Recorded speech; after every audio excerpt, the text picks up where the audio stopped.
Hello, welcome to the Judge 13's Testing Part 1 Roundup, where once again we're speaking to in-house expert AJ.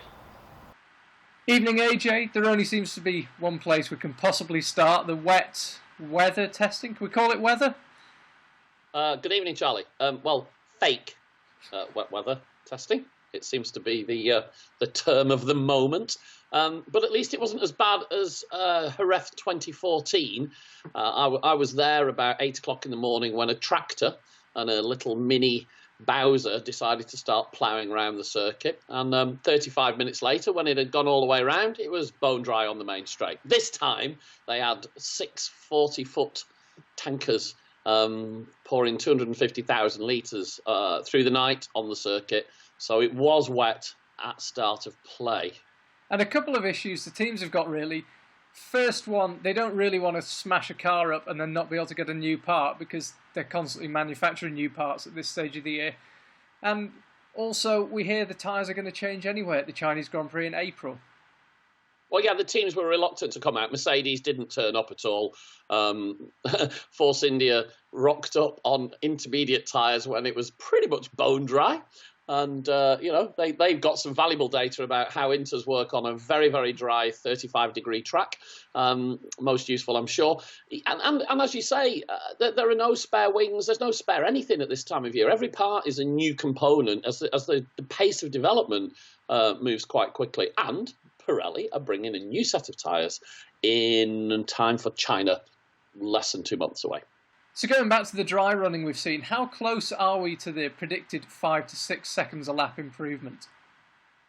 Well, Charlie, that depends on where you start your measurement from. I notice a number of commentators and popular websites have been saying that the 5 to 6 seconds should be measured from the 2015 times. But that seems a bit of a nonsense to me because since the introduction of the hybrids, we've been advancing about 2 seconds a year. So 5 seconds since 2015 is 2.5 seconds. That would hardly be a step forward for the big new 2017 regulations. So based on last year, we're at about just over 3 seconds at the moment, but I suspect that will improve a little bit further next week. So back in that range of 4 seconds, where I think I suggested it would be when we spoke last time.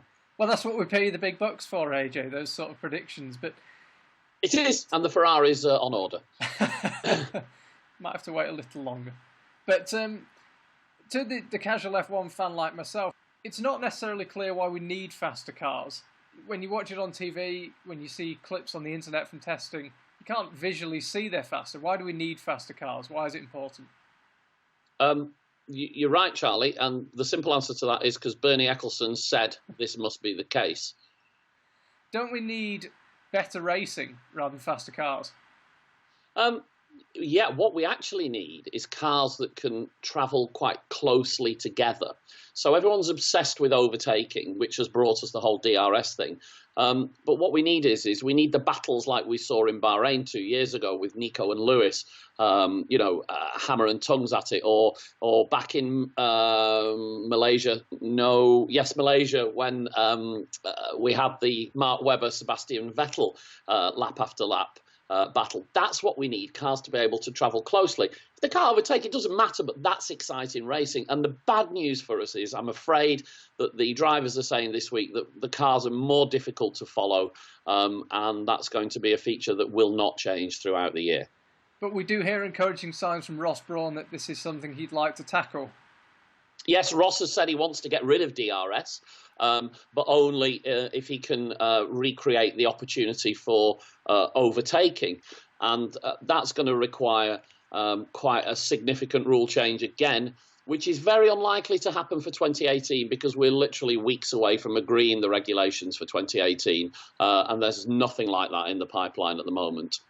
One thing that also doesn't seem to be changing this year is Mercedes looking incredibly strong. What's your impression been of them and their potential competition from Ferrari and it looks like Red Bull? Well, Ferrari looks strong, and a number of the commentators are suggesting that the car's very, very nicely balanced, particularly through turns 2 and 3, which are quite testing corners up this circuit. But we don't know the fuel allowances, and we know that Mercedes have in past tended to really load the car up with something like 80% of full fuel during testing, because last year they were the ones that made the biggest gain between their time in testing in Barcelona and at the Grand Prix. So clearly at 2016 winter testing, Mercedes were big time sandbagging, and they may well be doing it again this year. So another possible year of Lewis out in front, but we should wait and see, and we will check in with you next week after testing part 2. Thank you, AJ. See you next week. Good evening, Charlie. Take care.